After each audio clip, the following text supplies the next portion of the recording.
کوئی بھی اتنی جلد معاف نہیں کرتا، ماں بھی اتنی جلد اپنی اولاد کو معاف نہیں کرتی جتنی جلد بندوں کو اللہ معاف فرماتا ہے۔ بلکہ جو صغائر ہیں وہ تو بغیر توبہ کے ہی معاف ہوتے رہتے ہیں۔ فرمایا کہ جب تم وضو کرتے ہو تو اعضائے وضو کے گناہ جھڑ جاتے ہیں وضو سے، اور ہمیں پتہ بھی نہیں ہوتا۔ بہت سارے صغیرہ گناہ ایسے بھی ہیں کہ ہم ان صغائر کا ادراک بھی نہیں کر پاتے، لیکن وہ ہمارے سے جڑے ہوئے ہوتے ہیں، اور اسی طرح جب وہ ہمارے سے جھڑتے ہیں تو ہمیں ادراک بھی نہیں ہوتا کہ وہ ہمارے ساتھ جڑے تھے اور ہمارے سے دور بھی ہو گئے اور ہمیں پاک صاف کر دیا گیا۔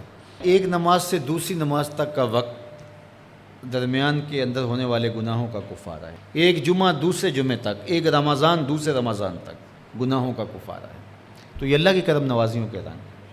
بلکہ فرمایا ہم نے تم کو جو بڑے گناہوں سے منع کر رکھا ہے، اگر تم ان گناہوں سے اپنے آپ کو بچا لو تو ہم اس کے صلے کے اندر تمہارے چھوٹے گناہ ویسے ہی معاف کر دیں۔ ایک تو ہے کہ تم وضو کرو گے تو جھڑیں گے، ایک تو یہ ہے کہ تم کچھ اعمال کرو گے تو اس کی برکت سے یہ گناہ ساتھ جھڑ جائیں گے، لیکن اگر تم بڑے گناہوں سے بچتے رہو گے تو ہم تمہاری اس بات کا اعزاز تمہیں دیتے ہوئے کہ تمہیں اللہ کے حکم کا پاس ہے اور تم بڑے گناہوں سے بچ رہے ہو، اور جو چھوٹے گناہ تم سے سرزد ہو گئے ہم اس بڑے گناہ سے بچنے کی وجہ سے وہ ویسے ہی تمہارے سے ہٹا دیں گے، تمہیں صاف کر دیں گے، ستھرا کر دیں گے۔ یہ کتنی کرم نوازیاں ہیں۔ اور اگر تم نیکیاں کرتے ہو تو نیکی بھی تمہارے گناہ کو مٹا دیتی ہے۔ اللہ کے محبوب علیہ السلام نے جو 3 وصیتیں کی تھی تو ان میں سے ایک وصیت یہ تھی کہ گناہ تم سے سرزد ہو جائے تو اس کے بعد تم نیکی کرو۔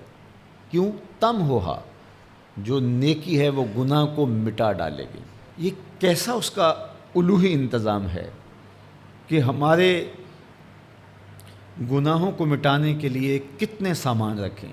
چھوٹے گناہ سرزد ہو گئے ہیں تو وضو کرنے سے، نماز ادا کرنے سے معاف ہو گئے، صدقہ کرنے سے معاف ہو گئے، کسی کو مسکرا کر ملنے سے معاف ہو گئے، رستے میں پڑی ہوئی چیز ہٹا دی تو اس سے معافی ہو گئی، دروشی پڑا تو گناہ معاف ہو گئے اور خطائیں دھل گئیں اور درجات بلند ہو گئے، اور نیکی کی تو ساتھ گناہ بھی معاف ہو گئے۔ تو باقی رہی بات کہ کبیرہ گناہ، بڑی بڑی باتیں، تو شرک سے بڑی بات تو کوئی نہیں ہے، سب سے بڑا گناہ تو شرک ہے۔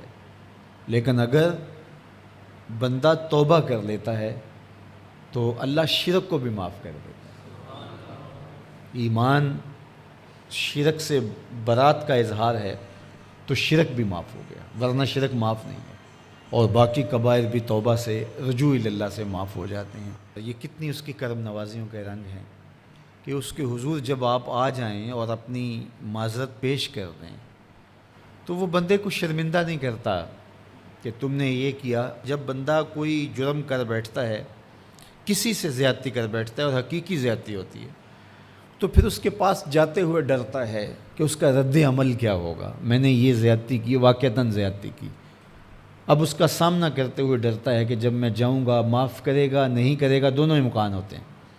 پھر معاف کرے گا تو کتنا رگیدے گا، مجھے کتنا احساس دلائے گا، اور اس کے بعد معاف کرے گا۔ تو بندے کے قدم اٹھتے بھی ہیں اور کئی وسواس اس کے ساتھ جڑے ہوئے ہوتے ہیں کہ معافی ہوگی یا نہیں ہوگی، اور میری تذلیل ہوگی یا میری کیا صورتحال ہوگی، کسی سے بھی معافی مانگتے ہوئے۔ اسی لیے لوگ اڑ جاتے ہیں۔ بعض اوقات وہ جانتے بوجھتے ہوتے ہیں کہ ہم نے یہ زیادتی کی ہے، اپنے بھائی کا دل دکھایا ہے، حق مارا ہے، زیادتی کی ہے، لیکن وہ اس احساس سے بچنے کے لیے تو پھر آہستہ آہستہ آہستہ آہستہ وہ اس کے عادی ہو جاتے ہیں۔ لیکن آپ اور میں گناہ کرتے ہیں تو گناہ کرنے کے بعد جب خیال پیدا ہوا کہ معافی مانگنی چاہیے، تو جب ہم وضو کر کے قدم اٹھاتے ہیں توبہ کے لیے تو ہمیں کوئی ایسا وسوسہ نہیں ہوتا کہ وہ معاف نہیں کرے گا۔ بلکہ حضرت داتا گنج بخش علی حجویری علیہ رحمہ کشف المعجوب میں ایک بزرگ کا قول نقل کیا کہ جس نے توبہ کی اللہ نے اسے معاف کر دیا۔ تو پھر ایک دوسرے بزرگ کا قول پیش کیا، کہا نہیں ایسا نہیں ہے کہ جس نے توبہ کی اللہ نے اسے معاف کر دیا، بلکہ یہ ہے کہ جس کو اللہ نے معاف کرنا تھا اس کو توبہ کی توفیق دے دی۔ وہ خود کہتا ہے نا کہ توبوا الی اللہ، میری طرف آؤ، رجوع کرو اور میری طرف آ کے اپنے گناہوں کی معافی مانگو۔ تو اللہ توبہ کے لیے بلا رہا ہے، تو جب بلا رہا ہے تو اس کا مطلب ہے معاف۔ آپ کو تحقیق کے ساتھ بات کروں گا ابھی ابھی کچھ نوجوانوں نے PUBG کے متعلق بتایا. یہ